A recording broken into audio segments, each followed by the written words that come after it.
Hi, I work at a company that streams video to the internet 24 hours a day. We stream live content, it's original content. What if AT&T did something to our connection to the backbone of the internet, restricting those who are currently subscribed to our stream? What if they turned off the stream? What if they didn't like what we were saying and just turned it off, and we could no longer stream our 24-hour unique television content to the internet? What if there were people in China specifically who couldn't watch it, or people specifically in India, because of an agreement between one company and another, and the access to our television show was either limited or cut off by corporations? Representative Ed Markey, Democrat from Massachusetts, and Representative Chip Pickering, a Republican from Mississippi, today launched the latest salvo in the struggle to keep the internet free from the so-called gatekeepers with the introduction of the Internet Freedom Preservation Act, House of Representatives Bill 5353. This bipartisan bill protects net neutrality under the Communications Act and calls for nationwide conversation to set the policy about the future of the internet. The legislation hopes to give millions of Americans who have called for action to ensure that the public, not phone and cable companies, control the fate of the internet. Policies that will promote openness, competition, innovation, and affordable, ubiquitous broadband service for all individuals in the United States. Taking the issue outside the Beltway and beyond the corrosive influence of the telecom lobbyists, such as AT&T, is an encouraging sign for communities across the country that stand to benefit.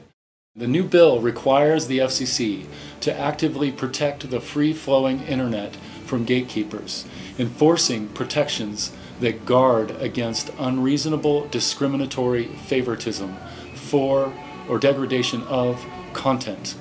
Content is key, folks. You are the content maker. You are the media. This is why the internet is so unique. That's my own editorial. I'm getting all this from savetheinternet.com. Please join. There's 1.6 million already. It's a bipartisan effort. Everybody should be involved. It's your freedom at stake. Okay, going back to the article, the FCC recently launched an investigation spurred by a complaint from members of the savetheinternet.com coalition and thousands of letters from concerned citizens into blocking of internet services by cable and phone companies. One of my best friends had certain internet services just blocked. Sure enough, Comcast was doing it to him on purpose. It's kind of bizarre.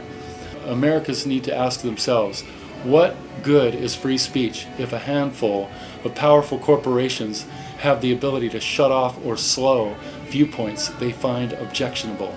Congress back in 1996 defined a vision for networks that were two-way, that provided consumers with the ability to receive high-quality content, video content, data content, all this kind of content specifically, and to originate this kind of content. So people can, through like peer-to-peer technology or whatever, speak to each other and share this kind of content and produce it themselves and distribute it. Now, what Comcast is saying, in the way they've designed their networks and in the way they're discriminating against these kinds of technologies that allow you to share and originate content, is that they want one-way networks, a lot like their cable television offerings that they're trying to protect. And so you got to ask yourself, do we want a free and open internet where everyone can speak to one another, get whatever kind of content or data or video you want, or do we want just more cable TV?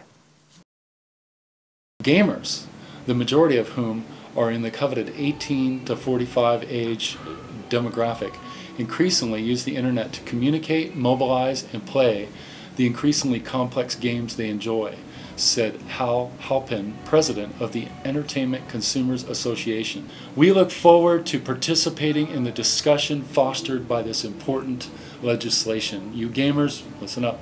Markey and Pickering's bill will reignite the grassroots campaign to restore meaningful and lasting net neutrality protections Access to an open internet connection is no longer a luxury.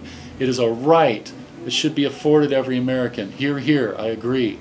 The public now has a new chance to speak out against would-be gatekeepers that seek to distort the internet in their favor. You know, this is the end of the article from savetheinternet.com. One more thing about AT&T. Hello? Content. Content is key, folks. You are the content maker. You are the media. This is why the internet is so unique.